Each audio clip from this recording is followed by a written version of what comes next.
Then when they get in a game like the Browns, can't set the edges, get steamrolled.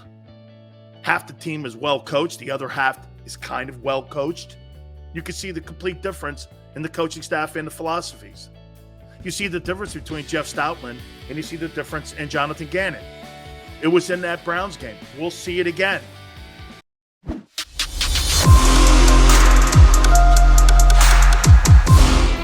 Welcome back. National Football Show with your boy Big Sills. Please hit the like button. We appreciate everybody stepping in. We're going to have Lord Brunson with us today, either in the second or third or first.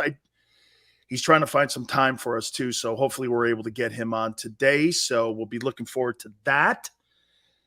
Cam Hayward, the great defensive tackle for the Steelers. You know what he said about these joint practices?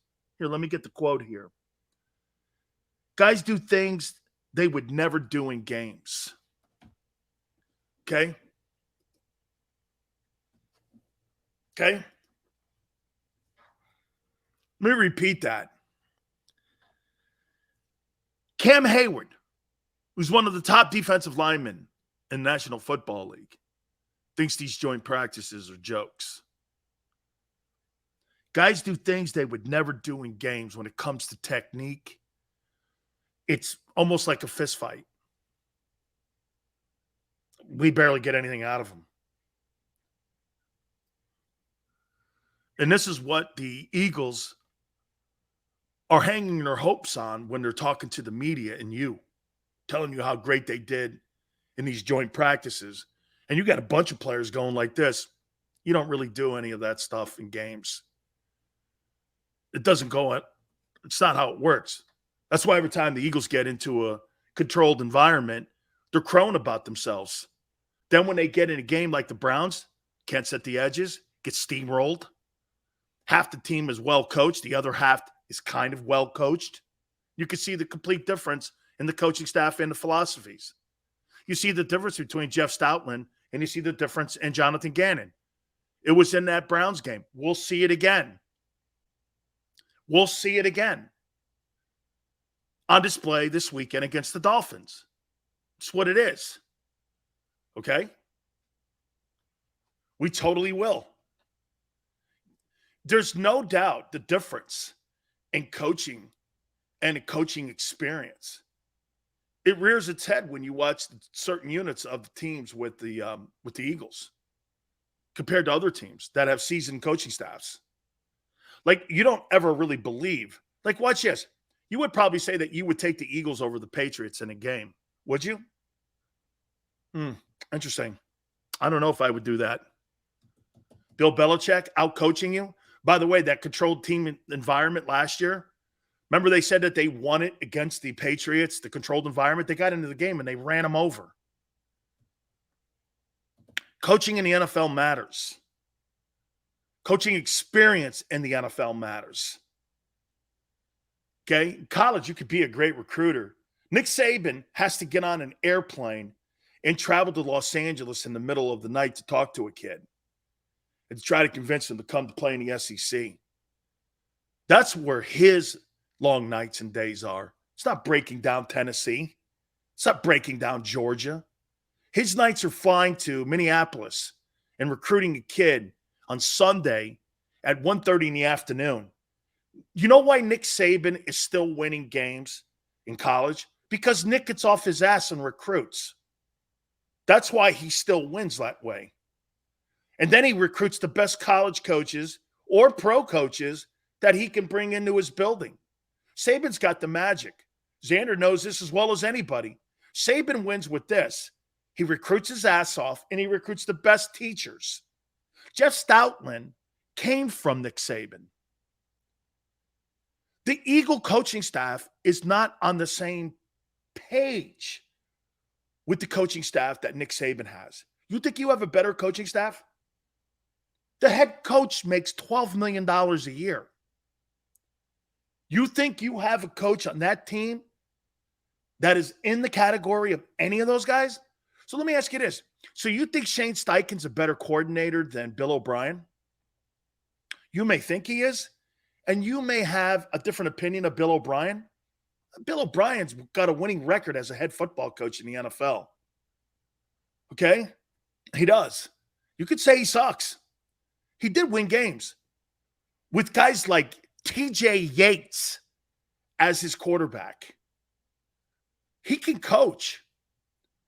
Almost every assistant coach Saban has had has gone on to be a pro coach or has gone on to be a head football coach somewhere making between $6 and $8 million a year. That's Nick Saban's legacy is not only in the players that he puts into the NFL, but his legacy is also the coaches that he gets jobs for. Look at Kirby Smart. Kirby Smart just won the national title. Well, where do you think he cut his chops? He cut his chops with Saban. Jeff Stoutland, your best coach in your building, is from that guy's coaching staff. And all of a sudden, like I said before, your boy is better than he was 8 months ago. And you think he's 30% better, Jalen Hurts, than he was 8 months ago because of the addition of A.J. Brown. That's a joke. You don't really believe that. You're hoping that. That might help you out on that. You're hoping that. And I feel you. I feel you. Be great for my show. I hope so too. Dude, watch the film on the Lions first team on all their preseason games. Their run defense is awful. Okay. I never told you they were going to win a boatload of games, GT. I said they're trying to do everything they can to change an attitude in a shitty building. If the season flops, Gannon will be canned, and Hurts will either be traded or a backup. Lurie will give Nick a chance with a quarterback he handpicked. Then you're starting all over again? Yeah, I'm sure that's exactly what Howie wants to do, is start all over again with a rookie quarterback. So you're going to put a rookie quarterback on that football team next year if Jalen fails? Why don't you do what the Rams do? Why don't you go get a veteran and win some ball games with them? That's what the Rams did. You guys are telling me about new school NFL? The Rams don't believe in draft choices. So you're going to sit around with a rookie guy who flops around next year and win 10-9 games again. And there you go once again with that roster. What's the difference between wasting a roster with Jalen Hurts or going back into the draft next year? Still 2 years of wasted time. Why would you do that instead of going out and getting a veteran quarterback to bring into your building to try to win some games? You need a veteran quarterback at that helm, not a guy you're still talking about in 2022, whether he's the guy or not, and wishful thinking. Yeah, and Paulie Shore puts up stats that Cam Hayward laughs at, like I've been. Controlled scrimmages. He goes, they're dumb. And he's one of the top 2 DTs in the league. He says they're dumb. Nobody does, and it's like a hand fight. When I heard Cam say that, I thought they were. Because you stop practice and you coach. It's not really a game environment. It's more like an inside drill. Whatever.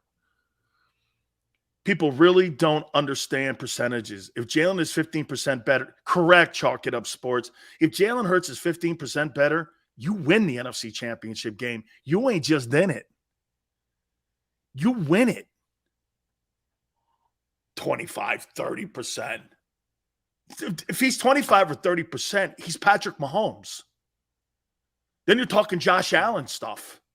Then you're talking Joe Burrow stuff. If he's 30% better, have you ever seen a quarterback 30% better from the year previous? Well, you know what? I have. His name is Lamar Jackson. I couldn't believe what I saw the next year. That was probably about a 25 to no, man, that could have been 35% increase. I couldn't believe it. I could not believe how much he improved. His hard work and all that, and his God gift. Remember, this guy's a Heisman winner too, coming out of college.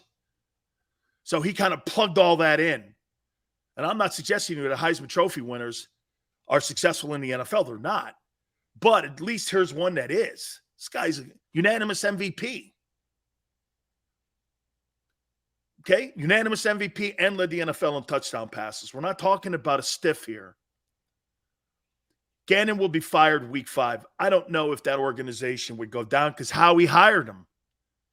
Why would Howie keep Jalen Reagor or Derek Barnett and fire Jonathan Gannon in week 5, a guy he hired? He ain't doing that.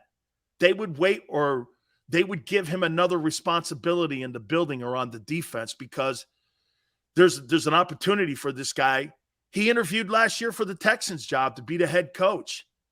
Jonathan Gannon, outside of the building and outside of Philadelphia, is considered a hot candidate to be a head coach one day. They're not going to hurt that. They're not going to. Blowing him out like that, it's not going to happen. They'll come up with some weak-ass excuse to keep him on the team. History can repeat itself with Hurts. I'm not sure what you're talking there. Is it true Ryan missed a handful of games in 14 seasons? Are you talking Matt Ryan? Matt Ryan has had a lot of durability when he was down in Atlanta. Vic Fangio is around for a reason. Well, you know what, though? Christopher, I would say this to you, though. Just because he's around, that doesn't mean that he is sitting there putting his impression on a game plan. When you're a special advisor to a defensive coach or an offensive coach, what they'll do is they'll look at game film in a separate room. And what that coach will do, he'll come to him once a week and he'll ask him what are his impressions of how he thinks that the defense is progressing. And what Vic will do is he'll say this, hey, I think they're doing really good here. And quite frankly, the job title for a special assistant is not to offer it up. You want to keep your job as a special assistant and having influence in the building. You don't suggest things. You're not a coach. You're an advisor. So when the coach asks you, how do you think our defensive ends are setting the edge? He'll answer that. How do you think our corners are playing? He'll answer that. Don't offer anything up. That's the fastest way to get knocked out of the building, because he doesn't want to hear that. He wants to know what your advice is, and he wants to know what you think we're doing here at the linebacker position. Answer that question. See, the biggest thing that people do is they open up their mouth and they talk too much. That's how you lose a job. And when you're in one of those special assistant jobs, an advisory job like Jim Schwartz is in Tennessee, Schwartz is there to offer up consultation to a guy like Mike Vrabel. Vrabel will go, what do you think of our edge rushers? Or what do you think of our defensive tackles, pressure inside? And they'll answer it. Don't offer up, well, this is what I would do. Nobody asks you that. You're not the D coordinator. You're not the D coordinator.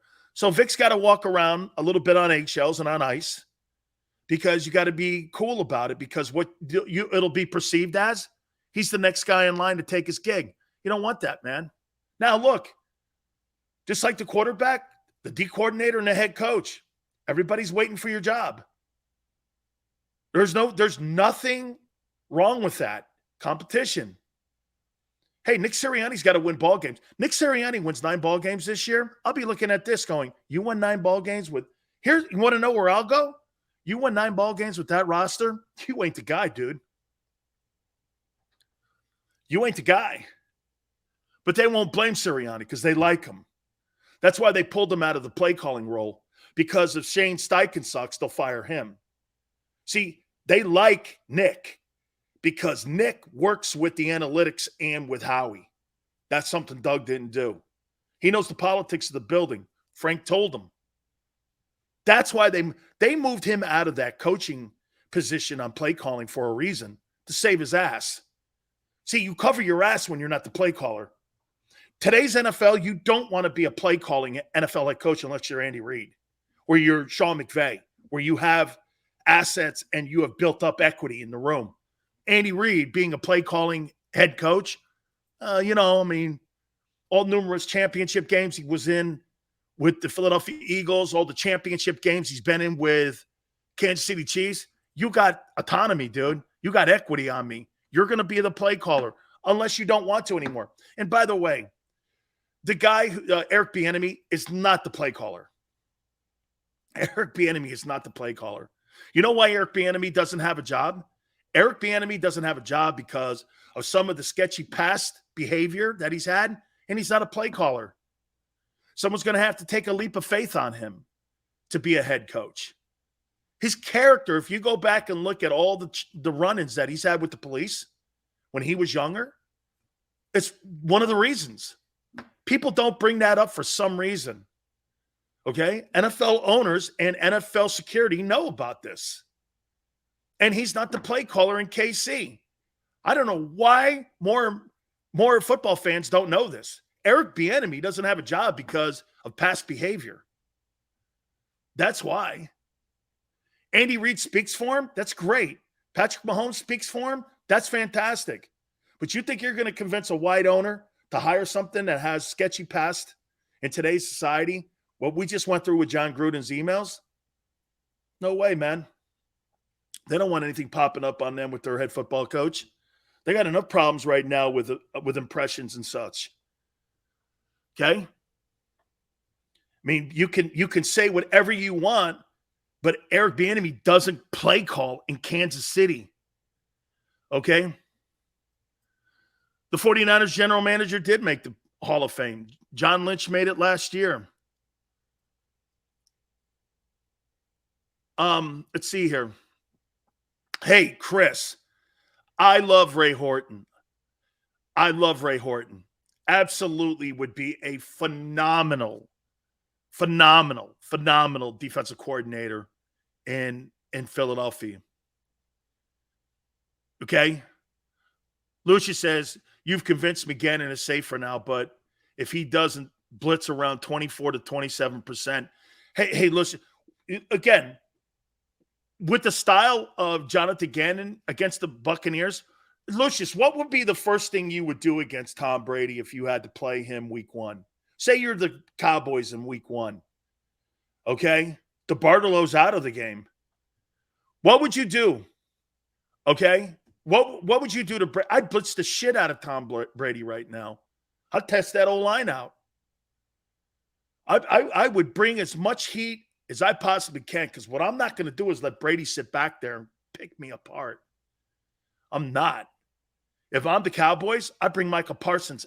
I ain't having Michael Parsons cover tight ends. I'm going to have that guy hit Brady in the back. Okay? I take Brian Flores. Dude, Brian Flores would be a great coordinator in Philly. He would be a great coordinator. Man, would I love to have Brian Flores as my defensive coordinator. Hey, man, you know what, too? You might want to make Raheem Morris assistant head football coach of the Eagles, so you don't want to make a lateral move because you can't make lateral moves in the NFL. Like, you can't coordinate. You know what I'm saying? For you to be able to talk to somebody, because the Rams could say no. So if you said you wanted to make Raheem Morris the assistant head football coach to Nick Sirianni, and you bring him in and you make him the defensive coordinator, he's a Rams coordinator now, and I know Raheem very well. I love Raheem, and I hope he gets another shot at being an NFL head coach. He deserves it. It was way ahead of his time for him to get that. That's just Lurie's style. He's known for hiring coaches you don't see coming when he hired Doug and Andy. The media had a field day, and who are these guys? And he was right there. And he was right with those picks. Okay, I don't know if they were Howie picks. Okay, you see, that's the stuff you're going to have to watch for, Mike. Mike, you're going to have to watch and see if Gannon, I mean, look, okay, so somebody said that Sills, was it UGT, that said that, hey, you see the run defense that the Lions had so far in the exhibition season? Why in the world would I throw the ball? I'm going to run the ball until you can't stop it. If Jalen Hurts had 15 passes, why would I care? But you see, they care in Philly. Doug Peterson had to answer for it. Nick would have to answer for it, because that's not what they want. For whatever reason, they want to have a shiny toy too in Philly that throws the ball 35, 40 times, puts up all those numbers for prop bets. I guess something's going to be coming down the pike in Philadelphia at the Lincoln Financial, where you're going to be able to make proposition bets or something. I don't know, because they don't like the style of play. And that's why they went out and spent $100 million on A.J. Brown. You don't spend $100 million on a wide receiver and then turn around and try to tell me you're going to have a $10 quarterback throwing the ball to him. Do you understand that's what you have? You went out and spent $100 million on a wideout, and you got a $10 quarterback throwing in the ball. I mean, okay. Trev, what's up, brother? Dude, Tua Tagovailoa. You should see all them losers starting to tell me, oh, Tua's the guy. I'm like, okay, we'll see. We'll see. We could be good with Hurts throwing the ball 20 to 25 times. Yeah, but Taco, that's not today's NFL. You're not taking advantage of the rules. Today's rules are set up for passing. Like, watch this. Here, let's do this for a second here. On jump balls right now, who gets the benefit of the doubt? Jalen Ramsey or the Eagles? Eagles are not getting the benefit of the doubt. There's not a referee in the NFL that thinks he's a good deep passer. He's not getting the benefit of that. Brady gets the benefit. Mahomes gets the benefit. Joe Burrow gets the benefit. That's today's NFL. Dude, if you're down by 5 or 6 with 2 minutes left in a game, you're never out of it. Hell, if you're down 10 with 2 minutes left, you're never out of it because of pass interference. Pass interference is the craziest equalizer I've ever seen in the league. It is almost like a rigged game now. You know, back in the day, you could play defense and you could be a cover guy, could be a great cover guy, 10-point lead with 2 minutes left. You pretty much have the game wrapped up. Not today. Pass interference, it equalizes it for the offense. Shit, all you have to do. How many times have you seen quarterbacks throwing down the field and they get the benefit of the doubt? Kick a field goal, tie the game, go in overtime and win it. Okay? Oh, yeah, man. I love Donald. You make sure you tell my boy I said hi, man. He's good people, man. I like him. Good people. Dude, Tua throws 70%. If he's not the guy, then Hurts isn't either. Okay. Who said I thought both of them were? Who said I think both of them are? They'll go down to great. Mac Jones would be your greatest quarterback out of Alabama. Oh, wait. No, Namath. I forgot. Right. We got to go there. Hey, like I said about the Jets, 2 most popular people in Jets history, Namath and Fireman Ed. I don't think Fireman Ed's around anymore, though. Namath is. He's still kicking. Fireman Ed. Oh, man. Dude, you could say Hurts was a little off at practice and boom, you're the enemy of the state. Hurts was a little – who cares about practice? I want to see him win a ball game that matters this year. Okay? Don't forget Ken Stabler. No, Ken Stabler, too. Hall of Fame guy, man. Absolutely. And national champion coach, too, at Alabama. Both Stabler and Namath, national champions. I'm not sure if Richard Todd won one. I'm not sure if Richard Todd won a national title with Coach Bryant. They had some pretty good quarterbacks, didn't they? It was like a little run they had going on during the 60s. They got Namath and Stabler, and then Todd came like in the 70s, and then Todd went to the Jets. Another Jet guy. To a 7th in the NFL in completion percentage. Hurts is 26, I'm just saying. That's why Tua had the job at Alabama, bro. He had the job at Alabama because he was more accurate. And that's always been a case on it. Seals, you think Kelsey's done after this year? I do. And I think Kelsey feels pretty good passing the baton to Cam Jurgens. I really do. I think they really love him. I do too. I think the guy is spectacular here. I really do, man. Hey, so again, I think maybe I got my time mixed up, Xander, because I know that he was doing some stuff, and I want to make sure that we are able to get Lord Brunson on. I think it's 5:30. I may be wrong, Xander, but I think it's 5:30. Hurts was holding his own against Herbert. I can't lie. Chargers scored. Hurts came right back with a TD. Dude, you don't really flex. Justin Herbert, Jalen Hurts. I did tell you 3:30. That's my mistake. So wait a minute. So I'm gonna pull the Xander game out on you before I take a timeout. You're in Atlantic City. You're at Oceans. You've got 2 cards over here, and this is the Jalen Hurts pile. And this is the Justin Herbert pile. You got the house. You're taking the Jalen Hurts pile, thinking your odds are better with that or with the Justin Herbert. I'm going to take the Justin Herbert pile. I'm going to go with Justin Herbert. I think my odds are a little better over here on what an NFL quarterback looks like. Hit the like button. Hour 2. Keep it here on the National Football Show.